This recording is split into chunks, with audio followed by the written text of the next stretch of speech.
Pahamilah bahwa rumah tangga itu tidak akan pernah lepas dari masalah.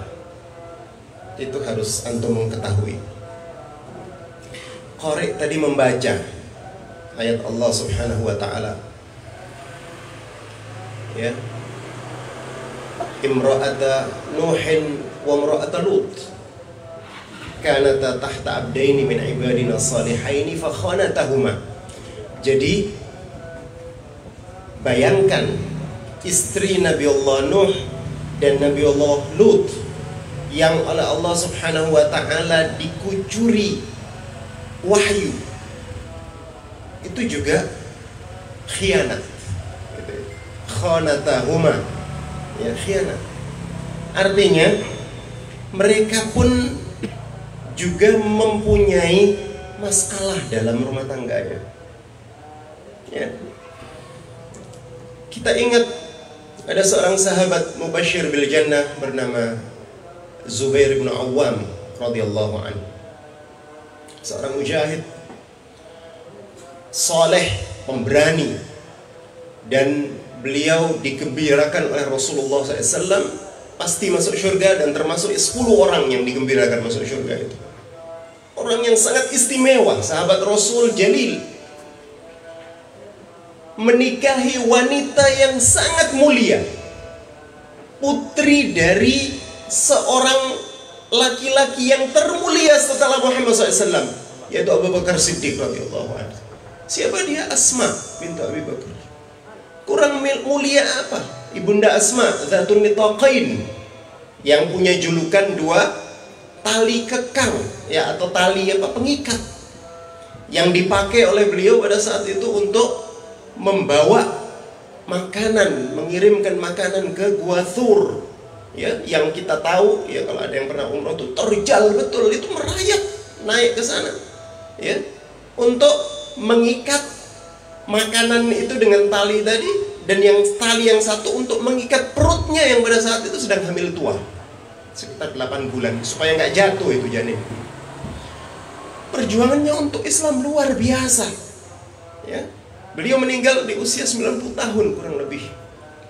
Dan perjalanan kehidupannya sangat-sangat luar biasa, Asma bintu Abi Bakar. Tetapi Allah takdirkan bercerai dengan Zubair bin Awam.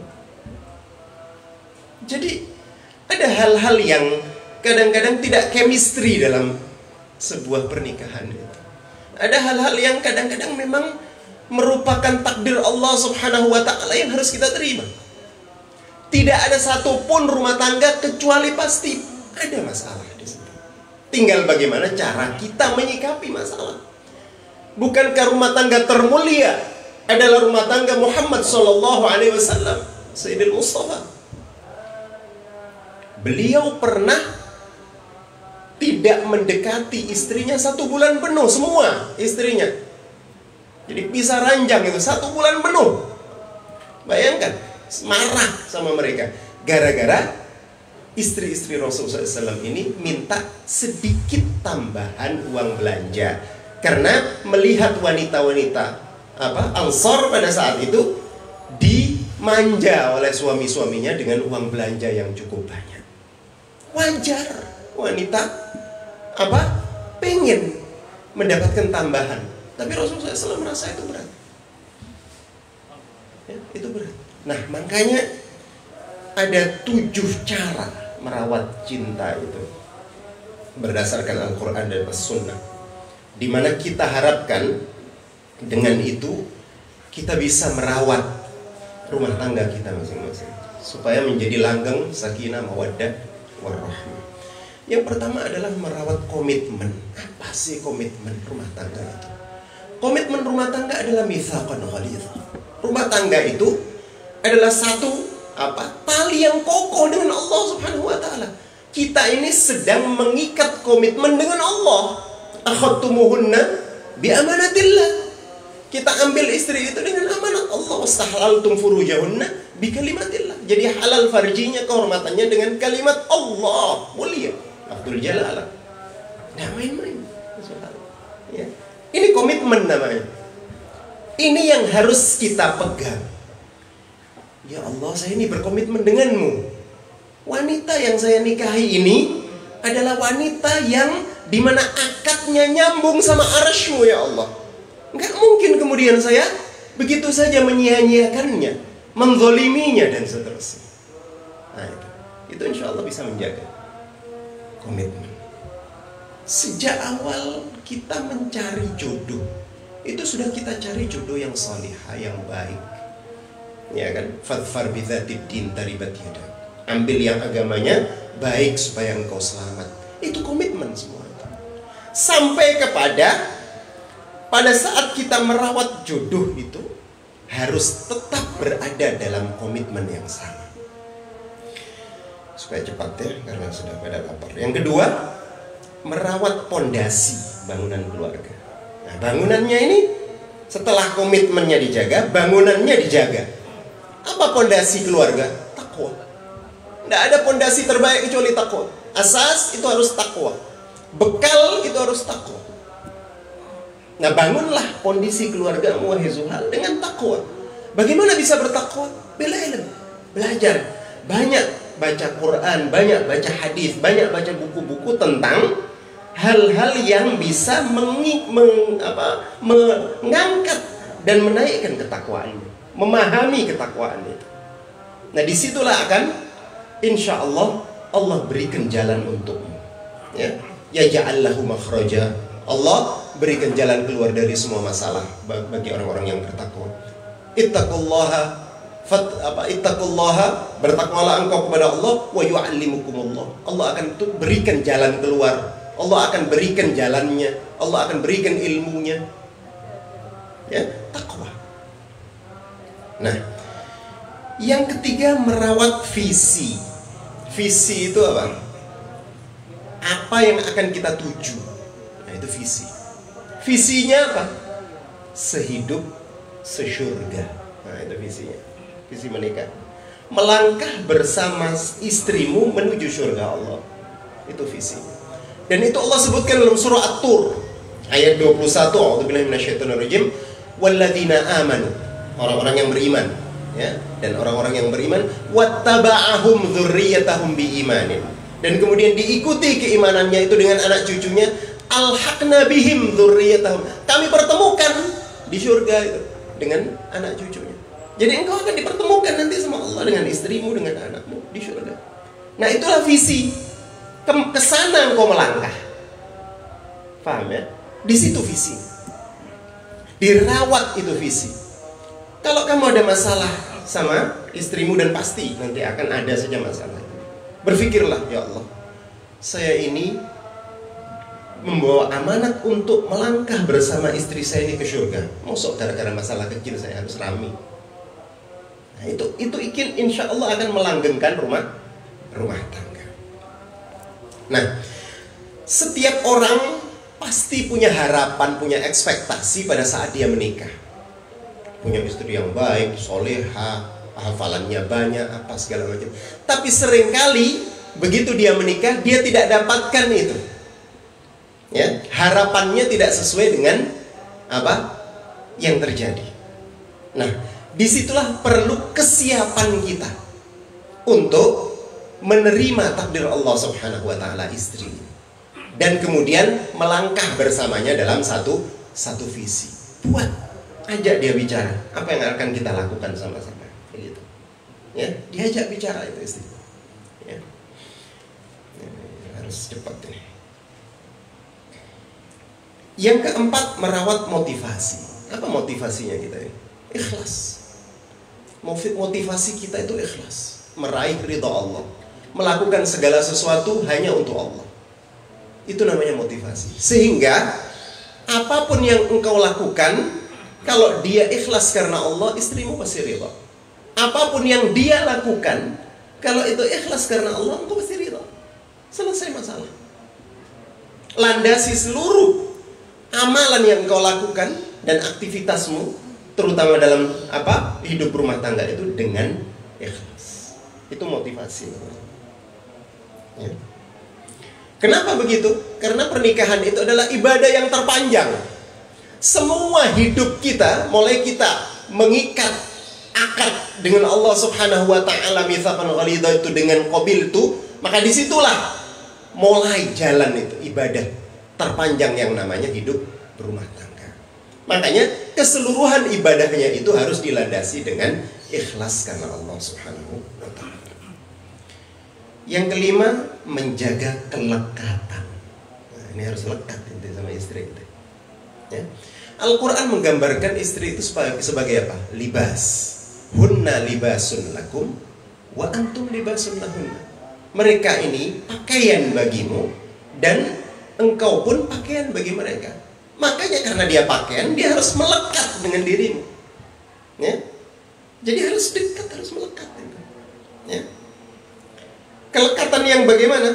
Kelekatan yang nyaman dan melegakan, sehingga dia berujung kepada sakinah mawaddah warahmah. Bukan kelekatan yang menyesakkan. Karena baju kalau sesek kan nggak enak. Ya? Tapi kelekatan yang nyaman. Ya? Yang keenam, sebagai laki-laki tentu engkau harus menjaga kepemimpinanmu.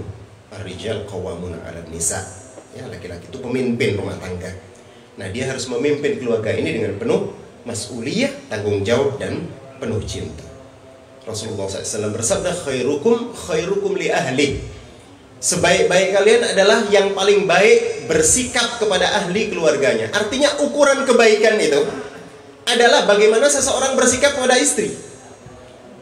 Kalau kita bersikap kepada istri nggak baik, kita bukan orang baik, kita bukan orang baik. Jadi jelas ukuran kebaikan itu bagaimana cara kita bersikap sama istri kita. Ya. Hatta kita dikenal di luar, Masya Allah, Tabarakallah, orang toyib, orang dermawan, orang, kalau kita pelit sama istri, apa gunanya? Jadi ukuran kebaikan itu adalah bagaimana kita bersikap dengan istri. Makanya dulu kan itu, karena dinaron anfaqtahu fi sabilillah wa dinarun anfaqtahu fa kadza alakan. Semua dinar yang engkau infakkan ala miskin, semua. Tapi yang terbaik adalah dinar yang engkau infakkan kepada ahli keluargamu.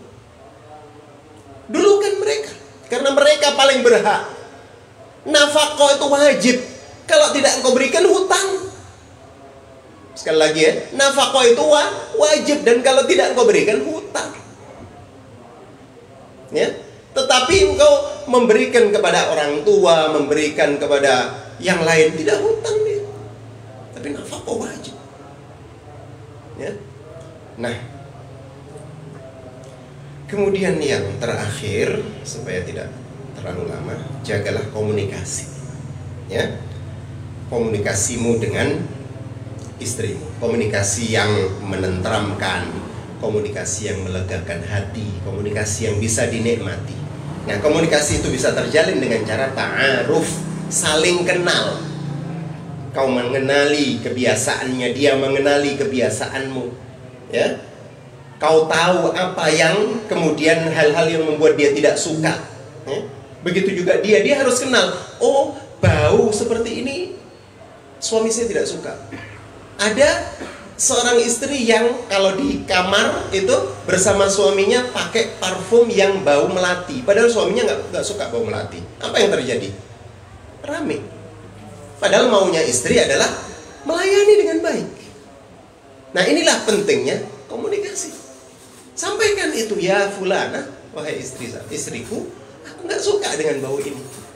Kamu cari parfum yang lain yang menyenangkan hati.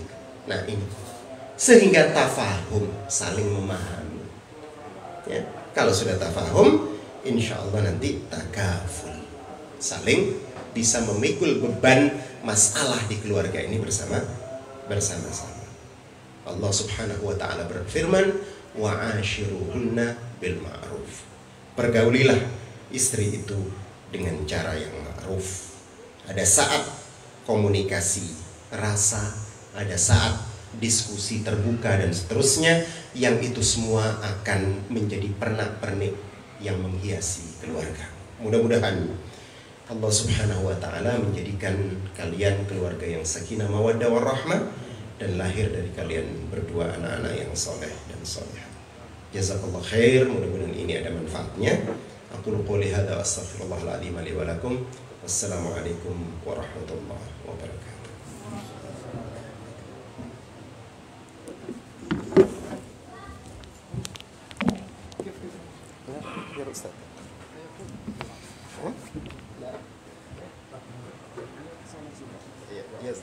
Tadi mantan biasa. Bismillah.